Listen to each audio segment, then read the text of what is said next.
4-5 জন ব্যক্তি কর্তৃক উনি মাইক্রোবাসে করে ওনাকে জোর জবরদস্তি করে নিয়ে যায় এবং পঞ্চগড়ে ওনাকে আবিষ্কার করা হয়। গাবতলী থেকে উনি শ্যামলী পরিবহনের একটা টিকিট ক্রয় করেন। পরে ওখান থেকে উনি নিজেই হাঁটতে ওখানে যে পড়ে যান বা অবসাদগ্রস্ত হয়ে পড়েন এবং নিজে এই ধরনের অবস্থায় তাকে আবিষ্কার করেন।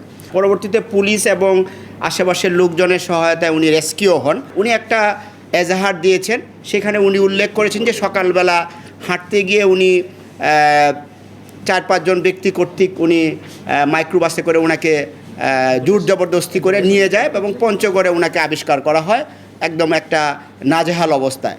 সেখানে উনি চেইন এবং তালাবদ্ধ অবস্থায় ছিলেন, যেটা একটা স্বাভাবিক অবস্থা না। পরবর্তীতে পুলিশ এবং আশেপাশের লোকজনের সহায়তায় উনি রেস্কিউ হন এবং উনি আমাদের কাছে এসে রিপোর্টও করেন। রিপোর্টকালীন সময়ে উনি যেটা বলেন যে উনি শারীরিক এবং মানসিকভাবে অবসাদগ্রস্ত, উনি একটু সময় চান। তো আমরা অ্যাকর্ডিংলি তাকে সময় দেই এবং উনি তার ওই দিনেই বিকেলবেলা এসে একটা এজাহার, উনি লিখিত এজাহার দায়ের করেন।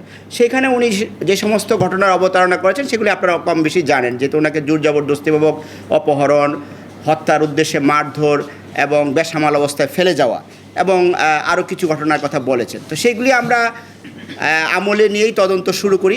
তদন্তের পর্যায়ে আমরা যে জিনিসটা জানতে পারি যে উনি আসলে সকালবেলা যখন হাঁটতে বের হন, উনি নিজেই একটা পর্যায়ে তার মধ্যে উনি ওনার বক্তব্য অনুযায়ী অবচেতনভাবে উনি মনে করেন যে তার আরও অনেক দূর এগিয়ে যাওয়া দরকার। তো এরকমভাবে করতে উনি জয়দেবপুর চৌরাস্তায় আসেন এক পর্যায়ে, সিএনজি কোন সময় অটো, এখান থেকে বাস যুগে উনি যান আপনার সুবানবাগ হয়ে গাবতলী থেকে উনি শ্যামলী পরিবহনের একটা টিকিট ক্রয় করেন। টিকিটের ক্রয় করে উনি পঞ্চগড়ের টিকিটটা কিনেন। তো পঞ্চগড়ের টিকিট কিনতে গিয়ে উনি বগুড়ার পেন্টাগন হোটেল, যেটা কিনা শেরপুর থানা সম্ভবত, না যদি ভুল না করি কোথাও, তো ওইখানে যে যাত্রা বিরতি করে সেইখানে উনি নেমে উনি এই অজু নামাজ করেন মাগরিবের টাইমে। তো এরপরে উনি পঞ্চগড়ে চলে যান।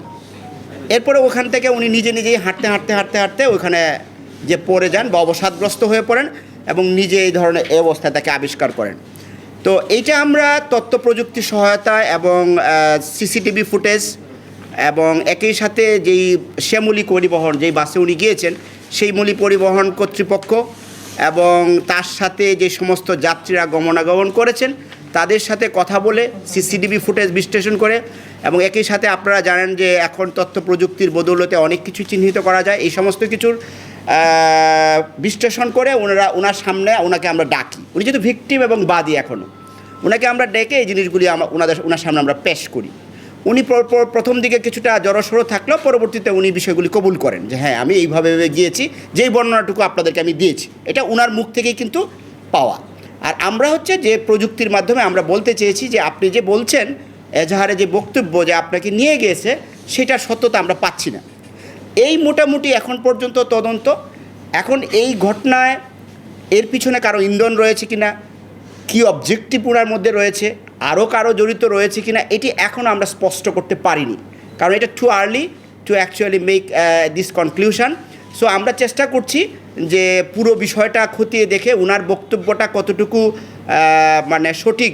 উনি বারবারই একটা কথা বলছিলেন যে উনি শারীরিক অক্ষমতাকে দায়ী করেন, যে আমার শারীরিক কিছু সমস্যার কারণে, মানসিক কিছু সমস্যার কারণে আমি এই ঘটনাটা করেছি। কিন্তু স্টিল আমরা মনে করি জিনিসটা অবসকিউর, এখানে কারো ইন্ধন আছে কি নাই এটা আমাদের কাছে স্পষ্ট না। এই বিষয়গুলি পরবর্তীতে আপনাদেরকে স্পষ্ট করা হবে এবং যে সমস্ত প্রচলিত আইনে যেই প্রসিকিউশন প্রয়োজন আমরা এই অনুযায়ী তার বিরুদ্ধে অথবা আরও যদি কেউ এটার মধ্যে থাকে ব্যবস্থা নেওয়া হবে।